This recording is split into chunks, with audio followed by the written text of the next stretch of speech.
दोस्तों आपका share track में स्वागत है। मैं राज बोल रहा हूँ। ये वीडियो जो है इसे बनाने में मुझे लगभग 3 दिन लगे, क्योंकि ये जो टॉपिक है इसका हिंदी अनुवाद करने को मुझे काफ़ी परेशानी हुई, क्योंकि मेरी हिंदी इतनी अच्छी नहीं है। और मैंने आप लोगों को रिक्वेस्ट किया था कि नए हिंदी चैनल में आके सब्सक्राइब कर ले, लेकिन नए हिंदी चैनल में जब मैं ये वीडियो अपलोड कर रहा था सब सिर्फ 127 सब्सक्राइबर्स थे। हालांकि एक हफ़्ते से मैं आग्रह कर रहा हूँ, हमारे बाकी के हिंदी सब्सक्राइबर्स यहाँ नहीं आए, तो मैं उम्मीद रखता हूँ कि ये वीडियो देखने को जब आप यहाँ आओगे तो आप सब्सक्राइब कर लोगे। दूसरी बात यह है कि इंग्लिश HIV चैनल के लिए मुझे पेट्रियंस काफ़ी मिल गए हैं। अभी 3 पेट्रियन ऑलरेडी हो गए हैं और चौथा भी ऑनररी प्रोड्यूसर के लेवल में ज्वाइन हो गया है, इलाई। तो वहाँ पर काफ़ी सपोर्ट है, लेकिन हमारे हिंदी ऑडियंस में से किसी ने सुपर थैंक्स का इस्तेमाल नहीं किया और किसी ने पेट्रियन ज्वाइन नहीं किया, तो वहाँ पर आपका बिल्कुल सहारा है ही नहीं। तो मुझे लगता है कि ये मेरी हिंदी प्रोग्रामिंग की जो प्रयास है ये थोड़ी कमज़ोर होती जा रही है, और अगर आपका सपोर्ट नहीं मिले तो फिर मुझे अनफॉर्चुनेटली हिंदी प्रोग्रामिंग करना बंद कर देना पड़ेगा। तो आप जल्दी से इस चैनल को सब्सक्राइब कर लीजिए और मेरी सहायता कीजिए ताकि मैं आपको HIV हिंदी वीडियोस हर हफ्ते लाया कर सकूं। तो इसके साथ चलो हम अभी शुरू करते हैं। आज गिलियड बायोसाइंसेस के 4 थेरेपीज़ के डेटा जो उन्होंने रिलीज़ किया है उसके बारे में बात करने को। और जब भी आप वीडियो देख रहे हो, अगर आपसे हो सके तो सुपर थैंक्स की जो आइकन है नीचे, उस आइकन को दबाकर आप इस चैनल को सपोर्ट कर सकते हैं और आप मुझे संदेश दे सकते हैं कि आपको मैं जो वीडियोस इतने मेहनत करके बना रहा हूँ उसकी कोई आपको फ़ायदा हो रहा है या आप उसको अप्रिशिएट कर रहे हैं। चलो इसके साथ शुरू करते हैं गिलियड के थेरेपी के बारे में।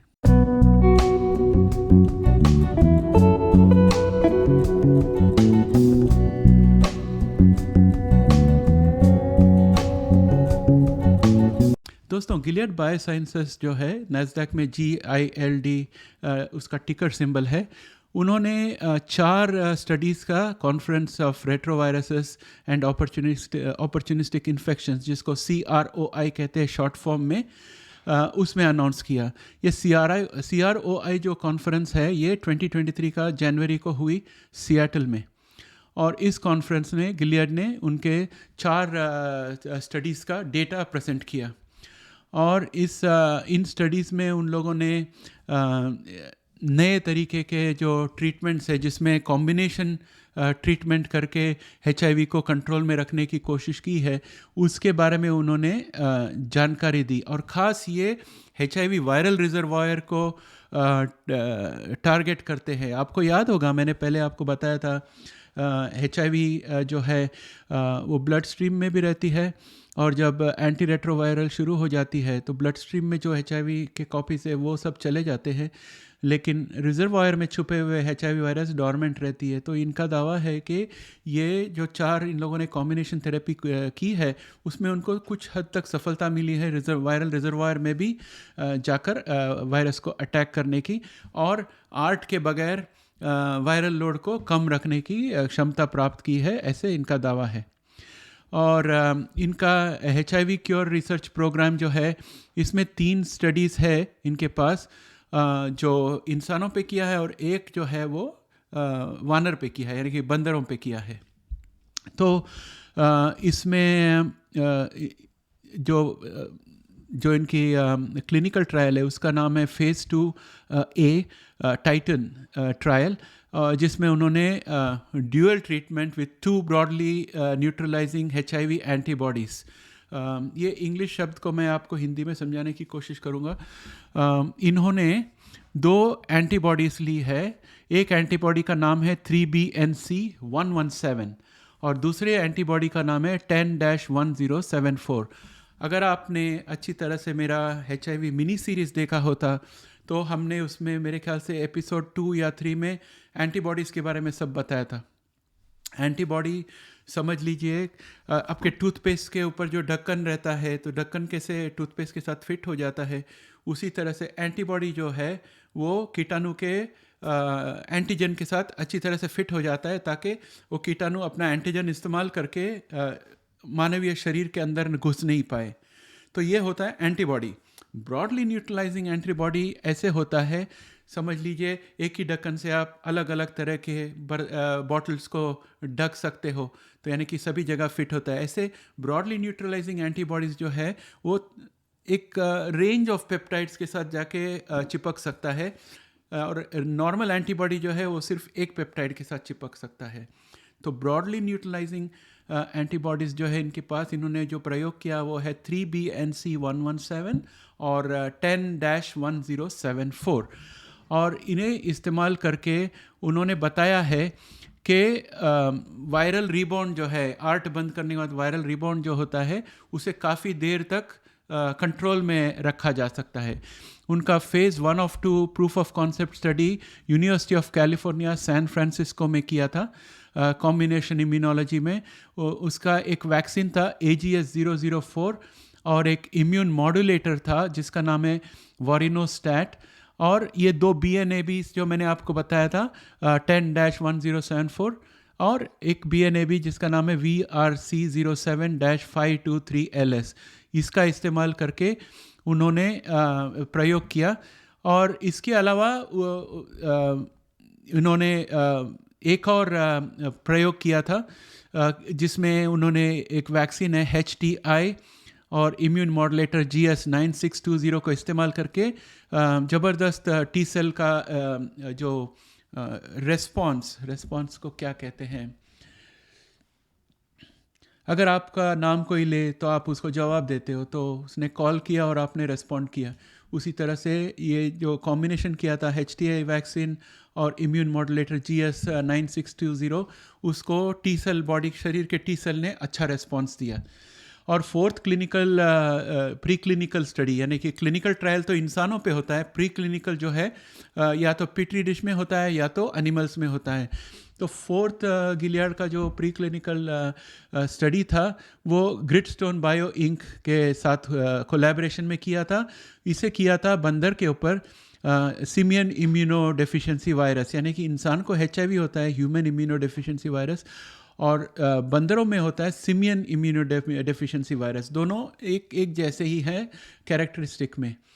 और उसमें उन्होंने यूज़ किया CHAD और SAMRNA वैक्सीन कॉम्बिनेशन में, और उसके साथ इम्यूनो मॉड्यूलेटर यूज़ किया, और उससे भी उनको मकाक मंकी जो है उसके अंदर स्ट्रॉन्ग रेस्पॉन्स मिला।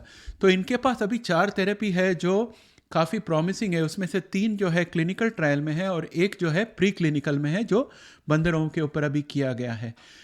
गिलियाड का HIV रिसर्च और डेवलपमेंट का जो उन्होंने मेहनत की है जिसकी तरफ के HIV को क्योर कर सके, उसका उन्हें थोड़ा फ़ायदा भी मिल रहा है, क्योंकि ये कंपनी ने पहले से HIV के क्योर के लिए बहुत रिसर्च किया है, तो इनके पास काफ़ी तजुर्बा है।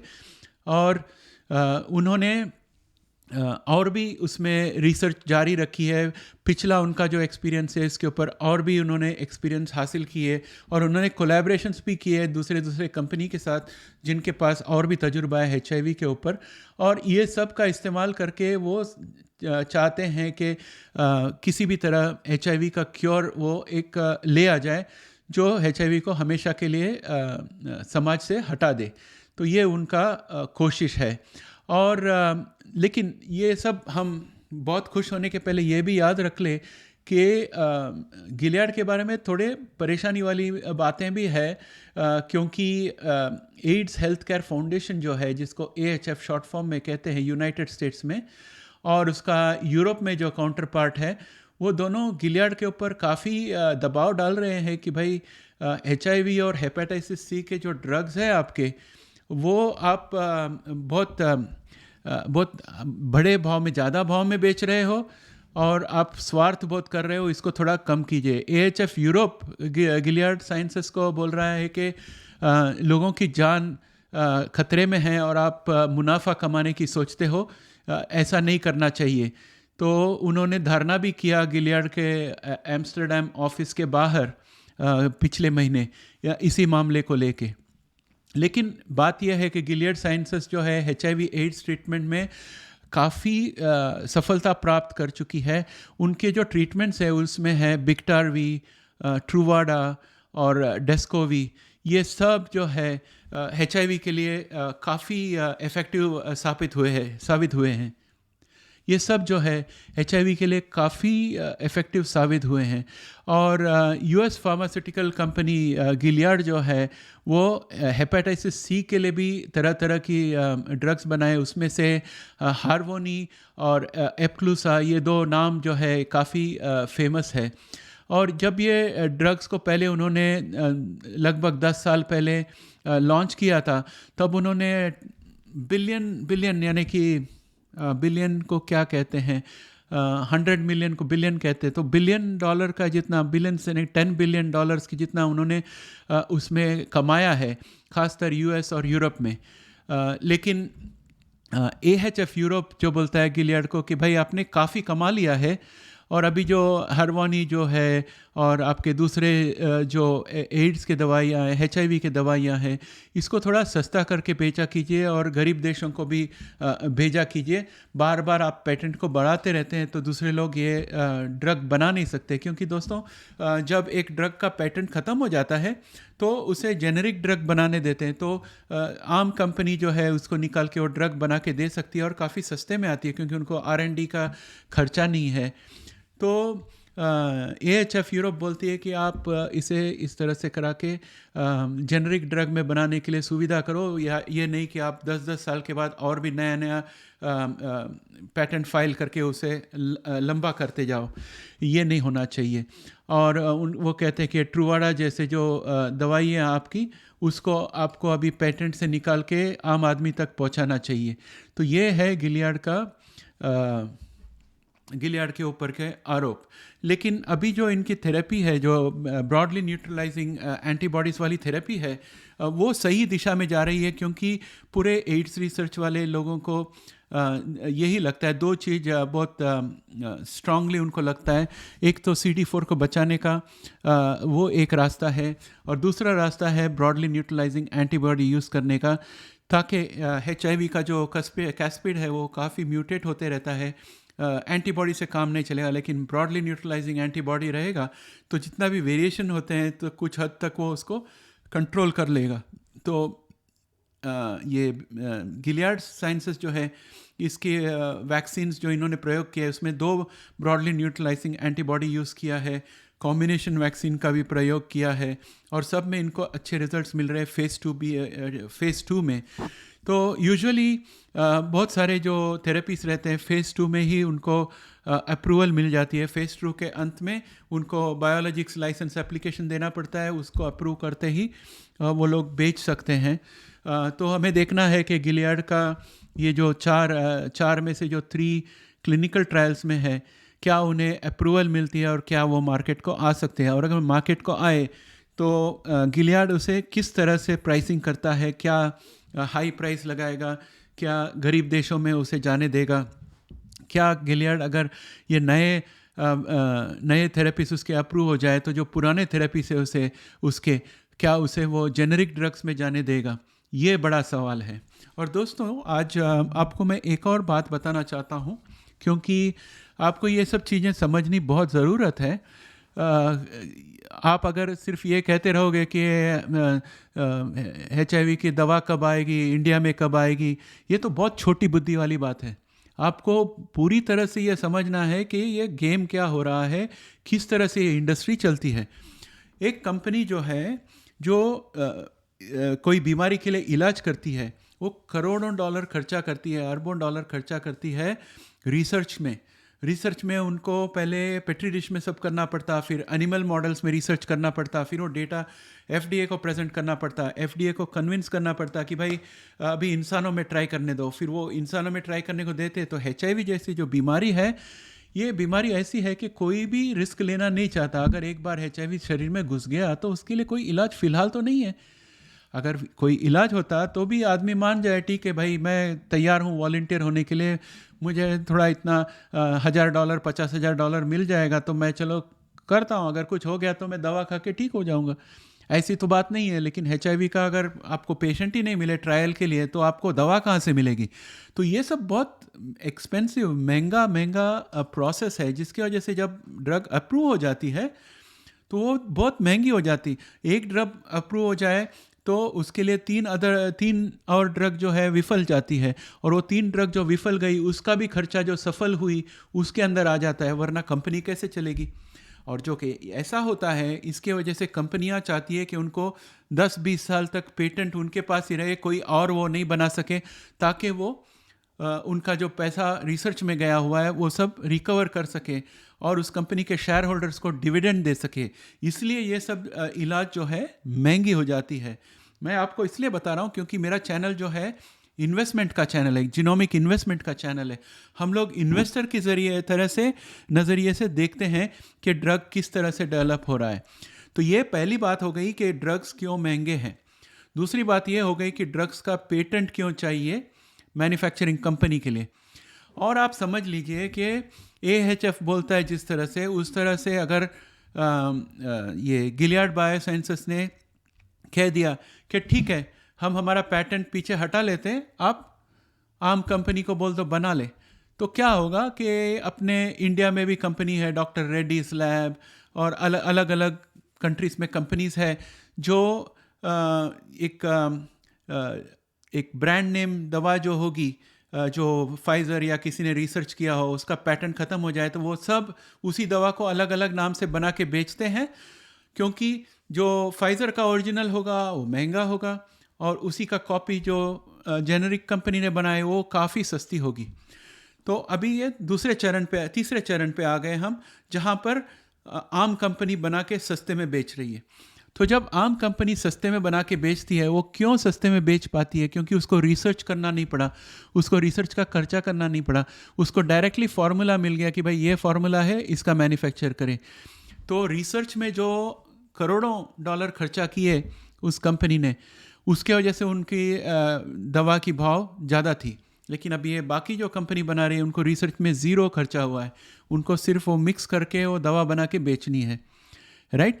तो ये जो कंपनियां हैं जिनको हम जेनरिक ड्रग्स कंपनी कहेंगे, वो बहुत कम मुनाफे में काम करती है और वो बहुत सारा प्रोडक्शन करती है।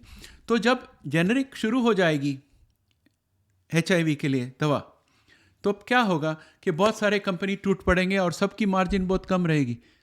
और इस चक्कर में क्या होगा कि जो कंपनी ने उस दवा को पहले बनाई थी उसकी दवा बहुत महंगी रहेगी और सस्ते वाले में सब लोग जाएंगे, तो बड़ी कंपनी जो है वो दवा बनाना बंद कर देगी और ये छोटी कंपनियां जो है आपस में कंपटीशन करके इतना कम भाव कर देगी कि किसी का भी धंधा नहीं चल सकता। फिर आखिरी में सब लोग वो दवा छोड़ देते हैं और अगली दवा का इंतज़ार करते हैं कि अगला कौन सा दवा आने वाली है। इस तरह से बहुत सारी जेनरिक ड्रग्स जो है एस्टैब्लिश ड्रग्स की शॉर्टेज क्रिएट कर रही है दुनिया भर में। समझ गए ना आप? तो ये सब है इकोनॉमिक्स ड्रग प्राइसिंग का। तो अगर आप सीरियसली चाहते हो कि आप अंडरस्टैंड करें कि HIV का मेडिसिन कैसे आने वाला है, कब आने वाला है, क्यों आने वाला है, तो आपको प्राइसिंग मैकेनिज्म का इकोनॉमिक्स भी अंडरस्टैंड करना चाहिए। आपको ये भी अंडरस्टैंड करना चाहिए कि ये कोई जादू का खेल नहीं है कि ऐसे टोपी में से रैबिट को निकाला या किसी को 2 भाग में काट के वापस डाल दिया। मैजिक ट्रिक नहीं है। HIV की दवा बनानी जो है ये बहुत ही मुश्किल काम है, बहुत रिसर्च है, बहुत साइंटिस्ट की ज़रूरत पड़ती है, बहुत डेटा की ज़रूरत पड़ती है, और अप्रूवल के लिए भी FDA को बहुत सोचना पड़ता है अप्रूव करने के पहले, क्योंकि अगर उन्होंने अप्रूव कर दिया, दुनिया भर में दवा चली गई और लोगों को हानि हो गई, तो FDA की बुरी हालत हो जाएगी। तो FDA भी फूक के कदम रखती है, और जो पेशेंट्स लोग वॉलंटियर करते हैं HIV ट्रायल के लिए, वो भी बहुत मुश्किल से मिलते हैं। तो इसके वजह से आप लोग को सब्र रखना पड़ेगा, और याद रखिए कि ये ट्रीटमेंट्स जो है हमें अमेरिकन जीन टेक्नोलॉजी के CEO जेफ गैल्विन ने बताया था। मैंने उन्हें सवाल पूछा था कि आपका AGT 103-T या कोई भी HIV का थेरेपी कब आ सकता है अप्रूव होके, तो उन्होंने कहा 2026 के पहले तो नहीं आने वाला, शायद 2026 के अंत में आ सकता है। तो ये आप याद रख लीजिएगा। और अगर AGT 103-T 2026 के अंत में आया तो मेरे हिसाब से तो वो सस्ता नहीं रहने वाला है, और मेरे हिसाब से तो भारत में तुरंत नहीं आने वाला है, उसको टाइम लगेगी। तो आप ये भी ध्यान रख लीजिएगा। मैं आपको बात इसलिए कह रहा हूँ क्योंकि आपकी जो मानसिक स्थिति है उसमें संतुलन रखना पड़े। अभी जो है आपके पास ART थेरेपी है, ART आप टाइम टू टाइम खाइए। आपका गवर्नमेंट जो है आपको फ्री में ART देता है, आप टाइम टू टाइम ART खाइए, आपका CD4 बचाइए, बस इतना ही आपको करना है। और आप सामान्य आदमी की तरह अपना ज़िंदगी बिताइए, प्रोफेशन में ध्यान दीजिए। वायलिन सीखना है, गिटार सीखना है, हारमोनियम सीखना है, वो सीखिए। क्रिकेट खेलना है, वो खेलिए। जो करना है वो करिए, आपका लाइफ अच्छी तरह से बिताइए। तो दोस्तों, इसके साथ मैं ये वीडियो यहाँ समाप्त कर रहा हूँ। और आप अगर शेयर ट्रैक को सहायता करना चाहते हैं तो ये जो है ये नई चैनल है, इसमें मोनेटाइजेशन नहीं हुआ है। इसका मतलब है कि हमें इधर से एडवर्टाइजमेंट का रेवेन्यू नहीं मिलेगा, यहाँ पर सुपर थैंक्स फीचर नहीं है, यहाँ पर मेंबरशिप फीचर नहीं है। उसके लिए हमें कम से कम 1000 सब्सक्राइबर्स चाहिए। तो अगर आप अब हमें हेल्प करना चाहते हो तो हमारे ओरिजिनल शेयर ट्रैक चैनल में जाकर कोई भी हमारे HIV वीडियो उठाकर उसमें सुपर थैंक्स को दबाकर आप हमें सहायता कर सकते हैं। और यहाँ पर से जाने के पहले ज़रूर सब्सक्राइब कर लीजिएगा। धन्यवाद।